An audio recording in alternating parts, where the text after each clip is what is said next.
হঠাৎ জানলেন আপনার বিরুদ্ধে মামলা হয়েছে, তাহলে আপনি কি করবেন? আসসালামু আলাইকুম, আমি অ্যাডভোকেট সাবিকুন নাহার কথা বলছি ঢাকা জজ কোর্ট থেকে। আপনার বিরুদ্ধে যদি মামলা হয়, সবার আগে আপনাকে জানতে হবে মামলাটি কি থানায় হয়েছে না কোর্টে হয়েছে। যদি মামলাটি থানায় হয়ে থাকে, আপনাকে তো অবশ্যই সশরীরে সেখানে ফেস হওয়া যাবে না। আপনার কোনো বন্ধু বান্ধব বা নিকটাত্মীয় থানাতে গিয়ে যোগাযোগ করে মামলার যে এফআইআর কপিটি আছে সেই কপিটি সংগ্রহ করতে হবে। তারপরে আপনাকে দেখতে হবে যে মামলার ধারা কি আছে, আপনাকে কোন কোন ধারায় মামলাটি দিয়েছে।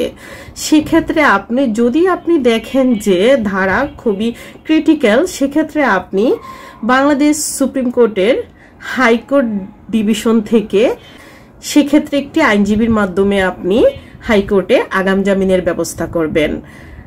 আগাম জামিনের কথা বলছি এই কারণে, আপনি যখন মামলা থেকে আগাম জামিন নিয়ে নিবেন, তখন কিন্তু মামলাটি সত্য কি মিথ্যে সেটি প্রমাণেরও বা প্রমাণ সংগ্রহেরও সুযোগ পাবেন। তো যদি আপনার মামলাটি কোর্টে হয়, সেক্ষেত্রে আপনি যদি খবর পান, আপনি একজন আইনজীবীর মাধ্যমে মামলাটির খোঁজ খবর নিবেন যে কোন কোন ধারায় আপনাকে মামলা দিয়েছে। পরবর্তীতে আপনি দেখবেন বা আপনার আইনজীবী দেখবে মামলার ধারা জামিনযোগ্য কিনা, বা ম্যাজিস্ট্রেট মামলাটি কি সরাসরি ওয়ারেন্ট দিয়েছে বা সমন ইস্যু করেছে না তদন্ত দিয়েছে। মামলা কিন্তু তদন্ত দিতে পারে, যেমন পিবিআই তদন্ত, পুলিশি তদন্ত, সিআইডি তদন্ত, বিভিন্ন ধরনের তদন্ত কর্মকর্তার কাছে এই মামলাটি তদন্তভার পড়তে পারে। তো যদি আপনার মামলাটি তদন্তের জন্য যায়, সেক্ষেত্রে আপনি প্রচুর সময় পাচ্ছেন, বা যদি আপনি সমনের জন্য হয় মামলাটি, সেক্ষেত্রেও আপনি সময় পাচ্ছেন। মামলাটি জামিনযোগ্য বা জামিন অযোগ্য কিনা সেই বিষয়টিও আপনি দেখার সুযোগ পাচ্ছেন। আর মামলাটি যদি দেওয়ানি আদালতে হয়ে থাকে, তাহলে জামিন নেয়ার এত প্যারাশানি করার কোনো দরকার নেই। সেক্ষেত্রে আপনার লিগেল ডকুমেন্ট থাকলেই আপনি এই দেওয়ানি মামলা থেকে পরিত্রাণ পেতে পারেন।